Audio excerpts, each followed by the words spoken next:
But now to another issue that has serious ramifications for freedom of expression in the Australian media. The cartoonist Michael Leunig has been axed from The Age. He says it was over this image that compares Victoria's mandatory vaccine policy to the famous Tiananmen Square tank man fight. The cartoon never made it to print, but Mr Leunig posted it on Instagram. He claims The Age has censored a dozen of his anti-Dan cartoons this year. Michael Leunig is one of Australia's most celebrated artists and commentators. His cartoons have featured in The Age since 1969, over half a century. He is also one of Australia's national living treasures. He's been described as a nonconformist, a maverick and a provocateur. And while the labels have changed, he's consistently expressed views from a centre-left perspective and has showed at times a disdain for conservative Australia. No wonder he enjoyed so much adulation from the self-styled progressive readership. And while I do personally have respect for Leunig and the work he's done over the years, he himself has joined in on cancel culture against those he disagrees with. Here he is at Newcastle Writers' Festival in May 2017, just 2 months after the death of renowned cartoonist Bill Leak. What I find odd is the way many journalists and columnists sort of uphold Bill as a great, crusader for freedom. And I don't know about this 18C thing. I think we do have constrictions on our freedom. We have libel and slander, and we accept those things, and we've got lots of freedom anyway. But I think the freedom to hurt, you've got to be careful with that one, and you can do it accidentally. But it became such a policy in that particular newspaper group, I think, that I didn't like it personally. But no matter how woke you are, they'll come for you eventually. So what was Leunig's crime, seeing him axed from The Age's Monday editorial page? Well, he had become a critic of the Andrews government's heavy-handed COVID enforcement response, and the cartoon satirising mandatory vaccination policies appeared to be the final straw. Now, cartoons are art, whether you agree with them or not, and you shouldn't censor art. At the very least, a newspaper should not be the ones self-censoring.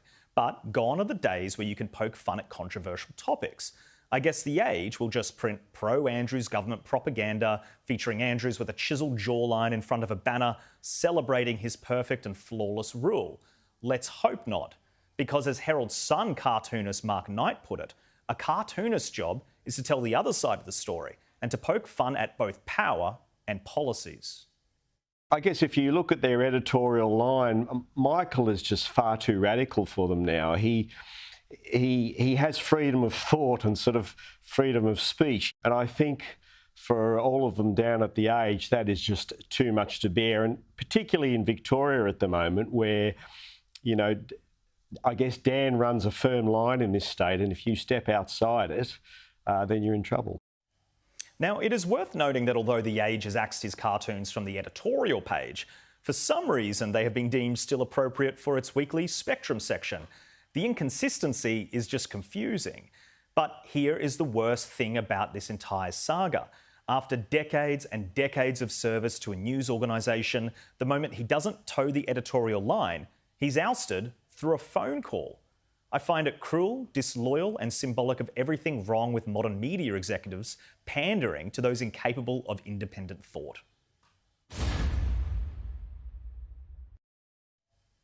Now, Caleb, I'm really interested to hear your thoughts. You're in Melbourne, so obviously you've been dealing with the administration down there.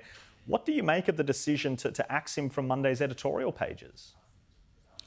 Well, it's funny, I joked when I moved here about 2.5 months ago that my arrival would almost double the number of Conservatives in Melbourne. But I'm glad to report that since getting here, I think a few more people have converted to my side of politics, or at least they're getting a bit more anti-Daniel Andrews because, of course, they've just been through another 3 months of lockdown.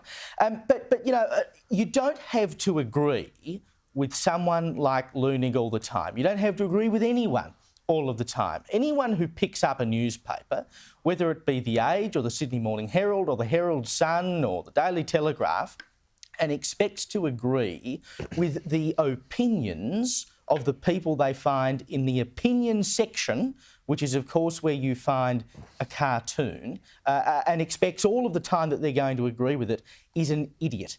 And we should have freedom within a free media to be able to express different points of view. There are lots of people who say things I don't agree with, including in papers within my stable. I mean, if we all agreed all the time, it would be a very boring world. And if we get to a situation where newspapers start, self-censoring beyond what is obviously dangerous, you don't want to incite violence, for instance, you don't want to incite crime. Leunig was not doing either of those things. He was not making a dangerous point.